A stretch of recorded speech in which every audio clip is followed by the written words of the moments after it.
so many things that I've learned because, guys, I get nervous, I get anxious, and I tell you, the root of so many of these problems is these phones.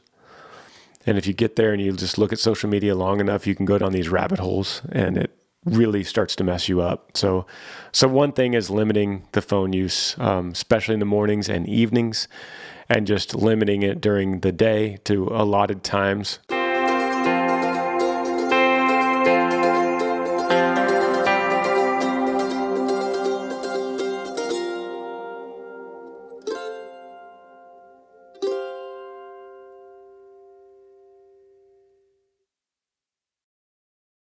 What's up, guys?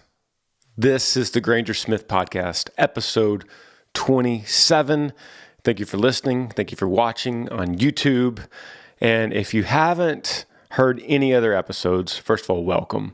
And second of all, I would encourage you to go backwards a little bit and check out some of the old episodes. It seems like a lot of them in the old days, the old episodes, were done in the back of my bus, Wildflower, in the parking lot of a venue we were about to play. Lately, I've been here in this room at home for obvious reasons. Touring is not happening right now, so I'm doing the best I can, and we're doing the podcast every single Monday. There's a new one going to come out. Sometimes I'm going to have guests. Today, I'm not. I'm going to read some questions that I fielded from Instagram. Yesterday, I threw up on the Instagram. I said, ask me a question, hashtag Granger Smith Podcast. So you could be looking for that, or you could just ask me a question on any piece of social media, whether it's Facebook or Twitter or Insta, whatever. It's hashtag Granger Smith Podcast. After that, ask your question. That way I can go on any of those formats and search for it and answer. And this is a good thing for me because it allows me to be able to put out a podcast and kind of source from endless questions that I could always answer. And a lot of them I've answered some of these questions really in depth, like entire podcasts in the past. Today I'm going to kind of just go through some ones that I found on Instagram here on my phone. And before we start, I want to say, I hope everyone's doing good. I usually mention a sponsor of the podcast. Usually it's Yee Apparel, and Yee Apparel is still rocking. We have a shirt of the month subscription service you could sign up for. You can get a shirt of the month, and that is the best way you could support Yee is signing up for that service, or just going and we have these really cool mystery boxes at Yee. By the way, we have yee.com now. So it used to be yeeapparel.com. Before that, it was grangersmith.com.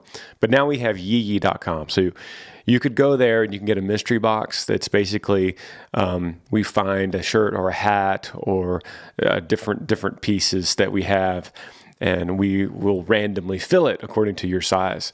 So that's mystery boxes go out. That seems to be really popular. So that is the best way right now to be supporting us. You could also, I'm about to do this here in a few minutes, right after this podcast. I'm doing a virtual meet and greet, and it's on an app called Looped In.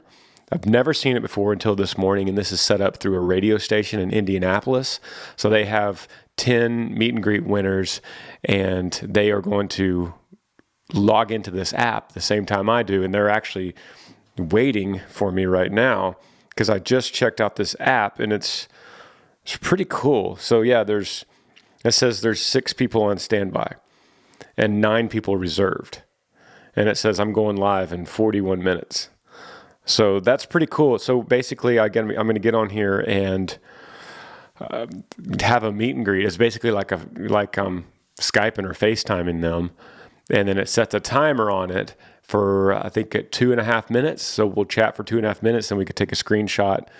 And then I think, according to this app, it says I could also extend. Like if we're having a really deep conversation, I could extend by 10 seconds at a time.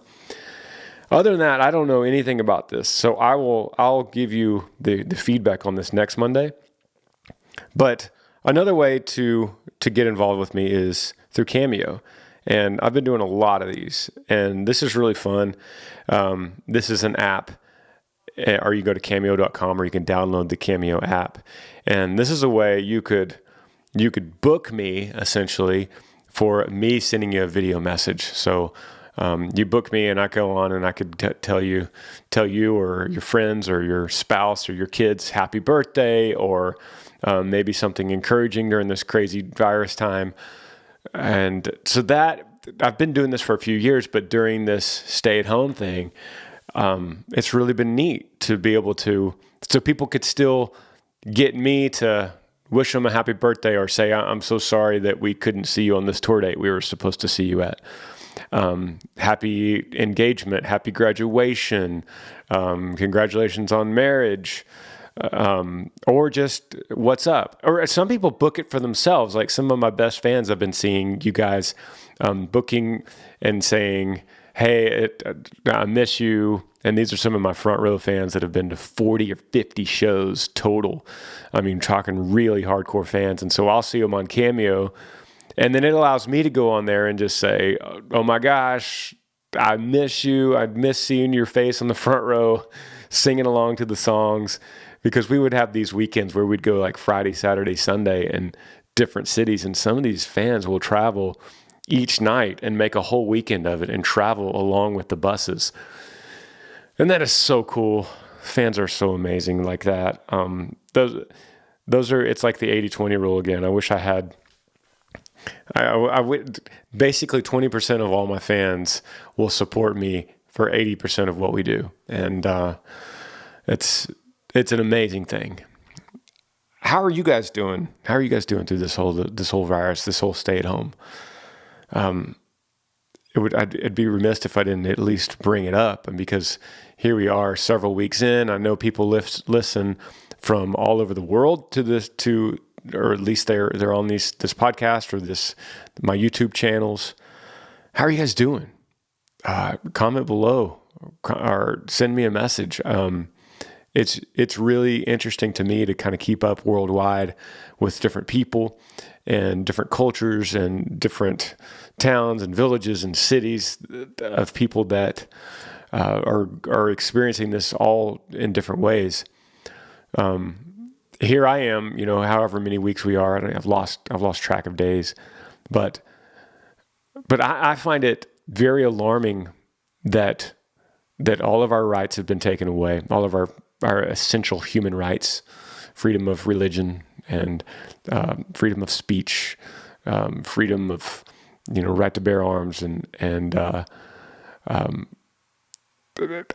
freedom of trial, because I feel like some of that has been taken away as well. I mean, I went through the Bill of Rights today and was like looking at it and thinking about how backwards things have become, and I understand why. And we can't minimize what is happening in the world. We can't minimize that everyone is telling us to stay at home, to social distance, and that is actually going to work. And so we can't minimize that, this is a huge tragedy because lives are lost, and even one life is a tragedy. We all know that. And so we have to listen to them, but at the same time, what we need to all collectively know, you as listeners, is when this is over, because it will be over, everyone knows it's going to be over. Like, it's going to end at some point. When it's over, we need all those rights back instantly. So when you start hearing things on the news about, well, this is just the new normal, or we're going to have to get used to a new way of life, be very careful when you hear that stuff. Question that stuff. When you hear that stuff in the media, when you hear people talking about a new normal or the new way of life or just the way it's going to start being or all the things that are going to change because of this virus, you should question that. Because living separately, not being able to socialize with each other in person, the thought of people actually coming into your house and taking someone sick out of your house, which is what the World Health Organization has talked about. These are not normal in any circumstance. New, old, whatever. That's not normal. So question that. You should be, we collectively need to understand that when this is over and all this social distancing crap is done, we're going to all stand up and go, okay, we want all of our rights back. We want our freedom of speech. We want our freedom of religion. We want to be able to I mean, they're closing gun stores in Los Angeles because they say it's putting people at risk. Well, that's violating one of our Bill of Rights. So just saying, we need all these back. And I know that most of my listeners will or right on with me on that. And I have to continually say when I speak about this kind of stuff that we can't minimize the fact that people are actually dying. And so every life represents a story and a family and a great tragedy, a loss, grief, mourning. It represents all that stuff. So you can't minimize any of that by saying, this is dumb. Why don't we just all go back to work? You have to always throw in the fact that, well, it is also a tragedy. At whatever level you want to call it, one life is a tragedy. One life lost is a tragedy, whether it's one life or 100 million. So we have to always say that. But all I'm saying is be aware, keep your eyes open. This is weird. This is weird stuff. Don't let people weaponize fear. Don't let people weaponize the unknown on you. Because you just think a little bit. When you see a headline, when you see New York Times saying something, whatever it might be, just think a little bit. Like digest that headline and question it. It's healthy to question it. That's where I am today, here in my house. I have been going to the Yee farm every day. And been going to see Mom. So I've been going places, but I basically go out my house, get in my truck, go to the farm, get back in my truck, go home, get back in my truck, go to Mom's. Earl Dibbles Jr.'s made a massive comeback during this whole thing, by the way, which is a blessing in itself. I've never had time to just continue to put out one Earl video a week. Actually, we're doing two because we're doing Things Country Boys Don't Say. And then we're doing what I call Porch Earl. That's when he's sitting on his porch at home. So that's been great for me to bring back Earl. And the other thing is I've been bringing back, I didn't bring it back. I started a web series on YouTube called Restoring Earl Dibbles' Truck. And I'm currently filming, I think, part 5 of that right now. And that has been so fascinating to be with my 2 bus drivers, Bull and Butch, restoring this old 1974 GMC that is kind of made famous or notorious on YouTube from Earl Dibbles. But it was my first truck, and seeing it come back to life again, it hasn't started in 6 years. And the reason it hadn't started in 6 years is because it broke down, and that truck, my dad bought that truck for $1,100. And so what do you do when an $1,100 truck breaks down? And you probably know that it's going to cost more than what you have in your pocket right now to fix it. So it just stayed right there on the side of the barn until this whole crazy virus. And I was able to have time to go get it, put it on a trailer, bring it to the Yee farm, and start restoring it for a really cool YouTube series, in my opinion. And I've learned a lot from these guys. So there's that. There's the Smiths. If you haven't been keeping up with the Smiths, we put that out every Tuesday, Thursday. Then Amber has a show called Arise with Amber that comes out on that channel on Sundays. So, man, we've been smoking the YouTube thing right now. It has been crazy. One video every day, plus promoting it, plus filming it. I do all my own filming. So I'm sitting here looking around me at all my projects that I have to do, including this podcast.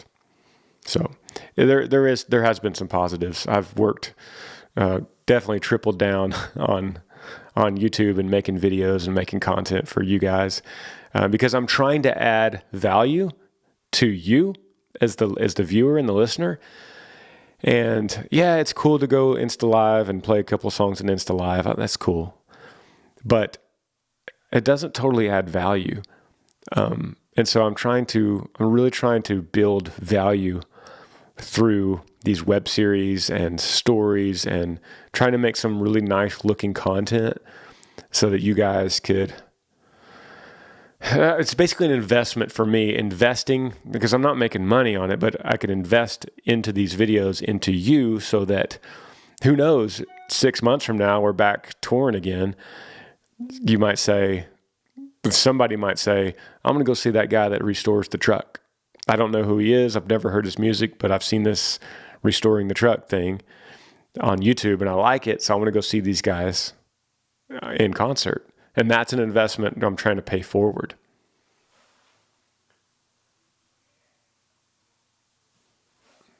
I want to get to some of these questions here. Here's one that says, can you say hello to my son, Lane? He just finished Navy boot camp today, and he's an official U.S. soldier. So, what's up, Lane? Thank you for your service. Thank you for making the decision of your life. That's really important, and especially now, to be in your shoes is a big deal. So, thank you for that, buddy. And I wanted to read some of these. I picked just a few here. Somebody says, hey, Granger, I'm an expecting father. What pointers can you give me? First of all, if you're an expecting father, I would put a lot of energy in on the mother, focusing on her right now. The crazy thing about pregnancy is that God, I feel like, my belief is God gives us the perfect amount of time to learn how to be a parent as we go. And what I mean is there's the 9 months of pregnancy, which is divided up into the trimesters, it's like the perfect amount of time to study and learn. And right at the beginning, you don't have to do anything. And then you kind of learn with your girl on how to breathe and where you're going to go to the doctor and how you're going to, then you find out at just the right time, whether it's a boy or girl, then you find out, where they're going to live and what kind of nursery they're going to have and what color you're going to paint the wall. And this is all perfectly timed out in this 9 months that God gave us, in my opinion. And then the same thing when the baby's born, you get the perfect amount of time. Like they're not crawling anywhere. So they're in that little bassinet next to your bed for just a certain perfect amount of time until you're ready and you've learned enough and they're ready to graduate to the crib. And then once they're in the crib, you don't have to childproof the house yet. You have plenty of time to do that because they're not crawling. And then when they start crawling, then you could start childproofing the house because you've had that time. And then they're going to start walking. And then they're going to communicate, which is huge for dads, is when they can actually communicate when things are wrong. Anyway, my point is, my pointers for being an expecting father is you got plenty of time to learn about babies and toddlers and kids and teenagers, and it is all spaced out in the perfect amount of time. So right now, my pointer is focus on the girl, focus on your girl, and give her all the love and attention and support. If it's her first, she's probably scared and going through a lot of anxiety, especially during this crazy time in the world. So just focus on her, love on her, support her, encourage her, and everything will be timed out perfectly. And kind of related to that, what's your favorite way to spend time with your kids individually? And it's different. As we all know, kids are so different. Right now, London and I really bond. Well, she likes to make up dances, and then she wants to put me on the couch and show me her dances to different songs. And we also bond through reading. Right now we're reading Where the Red Fern Grows by Wilson Rawls. Great book. She eats it up every night. We get in there in her bed and pull out that book and read it. And she just loves that. That's a really special time for us. We also pray together at night, me and London, and we have a special way of praying and a special way that we do it. And she thinks that that's her secret, our secret together that the world doesn't know about. And that's really special. Lincoln and I, we bond through wrestling and fighting. We fight, and I do these levels where it's like level 1. Did you guys remember Mike Tyson's Punch-Out on Nintendo a long time ago? I kind of build it like that, where it's like level 1, Glass Joe. And he comes out, and he's like real weak, and I'm on my knees, and Lincoln fights him. And every opponent that Lincoln fights has a special weakness. So like Glass Joe could be, you have to pull on his right ear. So when you pull on his right ear, you takes him down and defeats him. And then every level gets a little harder and a little harder. And I do this big introduction, like in the right corner, wearing the blue pants and the Captain America shirt, undefeated Lincoln Monarch Smith. And then I'll introduce to you his opponent. So we bond through that. We also bond through movies. Star Wars has been huge for us. And right now it's Avengers. So he's really into Avengers. And so we could lay down on the couch and pull out my phone and like cuddle up and watch that stuff. So that's how I bond with the different kids. And that also kind of answers what's your favorite part about being home on quarantine? And that's really what it is. It's focusing in on them. It's overcoming the fact that I need to work. I feel like I need to have a purpose and work. And it's hard to just justify it by saying, well, hope you're having fun with your kids. Well, like literally Amber's in there right now in the other room. I could hear them. They're doing their little homeschooling. And so this is what Amber does in the mornings. But it's hard to justify just spending time with their kids is enough. So I'm working on that for me mentally. And I'm trying to find all the good I can in this deal. And that's part of it. It's definitely spending time with them. It says, here's another question that says, how do you remain calm during such a tough time? Is it your faith? Yeah, definitely. It's my faith. I try to apply so many things that I've learned because, guys, I get nervous, I get anxious, and I tell you, the root of so many of these problems is these phones. And if you get there and you just look at social media long enough, you can go down these rabbit holes, and it really starts to mess you up. So one thing is limiting the phone use, especially in the mornings and evenings, and just limiting it during the day to allotted times. But yeah, faith is a big deal. I've been doing so much reading in the Bible, and I've kind of cut out some of my other personal growth type reading and really honed in on the Bible. Started with the Gospel of John. So I'm almost finished with that right now, and just going through that and reading the gospel without someone telling me what I should think about it, or without telling me the lesson to be learned from it. I'm just reading it, just myself, and thinking about it myself. And it's been rare in my life that I've done that, just to try to think on my own about what Jesus is saying. And that calms me, because guess what he preaches so many times besides love one another? He preaches so many times that he is the path to peace. He's the path to alleviating stress and not worrying about tomorrow. And so that seems to be a really good thing for all of us to hone in on. And so I would definitely say that if there's anything, if you see anything calming about me, it's because I'm doing that and stuck right now in the Gospel of John, for sure. Here's a huge turn from that.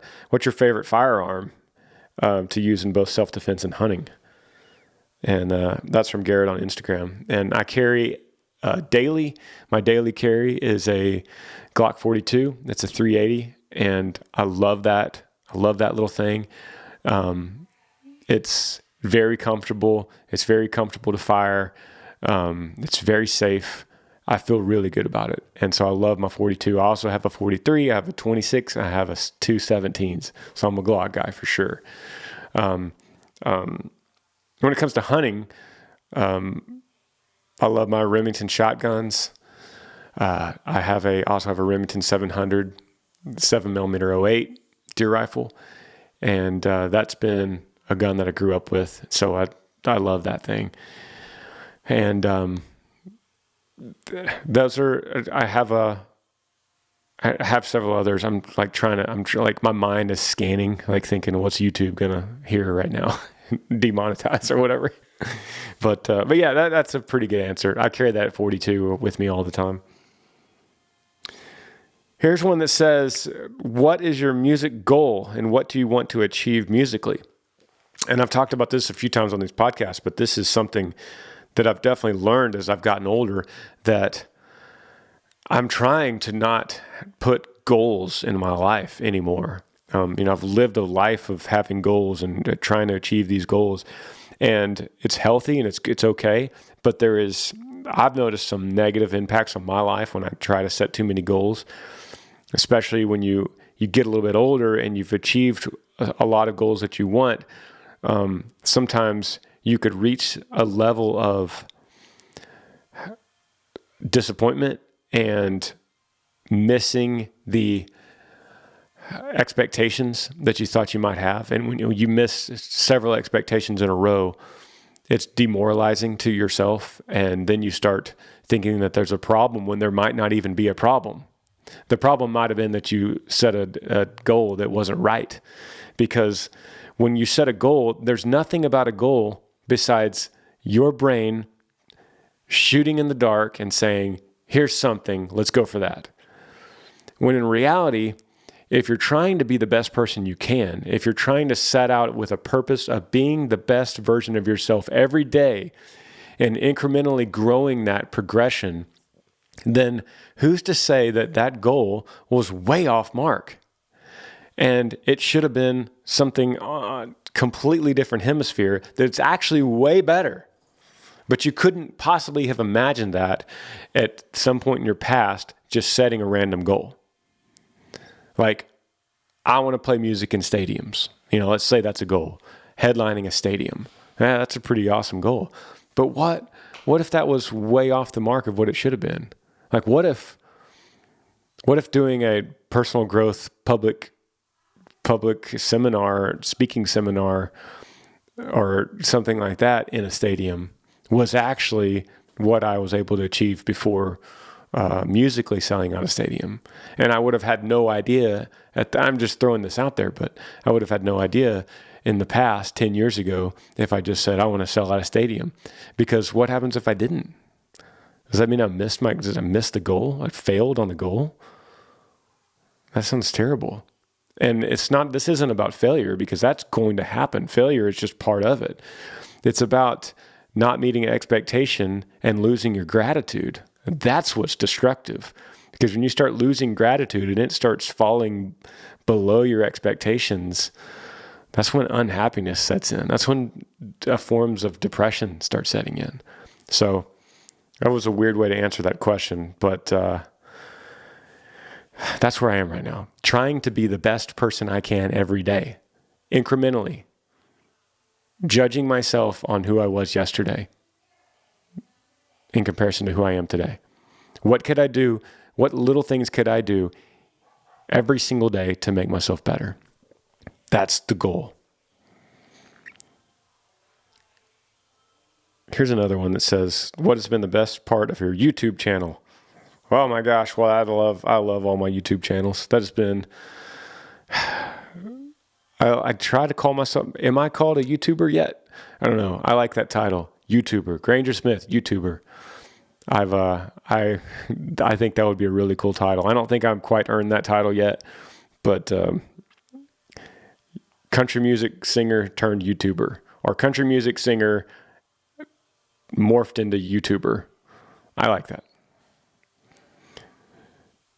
I'll do another one here. This says, are you moving? And what will happen to the house you live in now? You are very observant. Yes, we are. This is a temporary house. We moved here after Riv. That was kind of a good landing spot, and we are moving.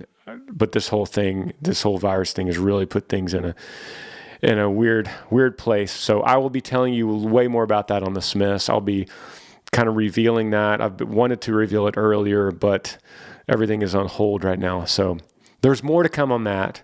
There's more to come on all these stories. Keep asking your questions, guys. Everyone stay safe, but don't forget to question everything that you see in the headlines. Everything. Don't wash away all your rights just because someone tells you to. That's so important. Love you guys. Thank you for listening. Thank you for watching. We'll see you next Monday. Yee yee.